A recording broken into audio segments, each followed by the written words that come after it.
Antes da Lei Áurea, já haviam sido criadas leis abolindo a escravidão no Brasil. Olá, amigos! Tudo bem com vocês? Passando aqui para mais uma edição do Avesso da História, aquele quadro que a galera curte muito, né, no qual a gente fala sobre temas que geralmente não aparecem nos livros de história. Pois é, dessa vez o assunto é abolição da escravidão no Brasil. Quando a gente fala em abolição da escravidão no Brasil, geralmente a gente lembra da Lei Áurea, de 13 de maio de 1888, que aboliu definitivamente a escravidão. Mas o que muita gente não sabe é que antes da Lei Áurea já haviam sido criadas leis abolindo a escravidão no Brasil, tá? Em algumas províncias brasileiras e em algumas cidades brasileiras. Você sabia disso?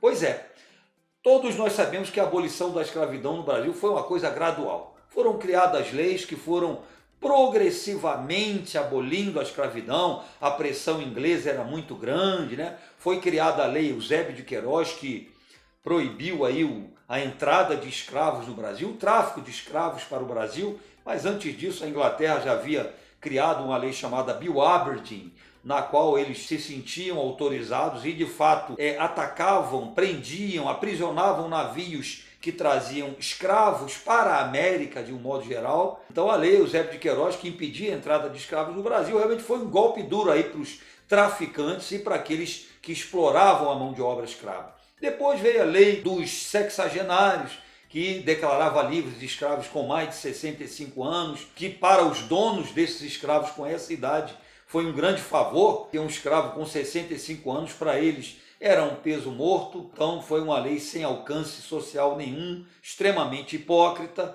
Nós tivemos a lei do ventre livre, que declarava livres filhos de escravas nascidos a partir da data da promulgação da lei, só que a lei também dizia que a criança deveria ficar até os 21 anos sob a tutela do proprietário da escrava. Imagina, a criança era explorada até os 21 anos, a verdade é essa, né? E depois nós tivemos finalmente a Lei Áurea, né, em 13 de maio de 1888, que aboliu, extinguiu a escravidão no Brasil. Só que a abolição da escravidão ela foi antecipada em alguns lugares do Brasil. Foi o caso do Ceará, que em 1884 a província do Ceará aboliu a escravidão. Nesse episódio aí houve a participação de um grande líder abolicionista, um jangadeiro, Francisco José do Nascimento, que ficou conhecido como o Dragão do Mar. Ele era jangadeiro, ele liderou um movimento de jangadeiros que se recusaram a transportar escravos do Ceará para outras províncias do Brasil, depois que veio a lei Eusébio de Queiroz, que essa lei não impedia o tráfico interno. Então essa ação desses jangadeiros foi fundamental. Aconteceu também no Amazonas e depois algumas cidades gaúchas, como Uruguaiana, São Borja, Pelotas. E assim, o interessante é que muita gente me pergunta, por que isso aconteceu? Aconteceu, né, porque tem explicações para isso, obviamente.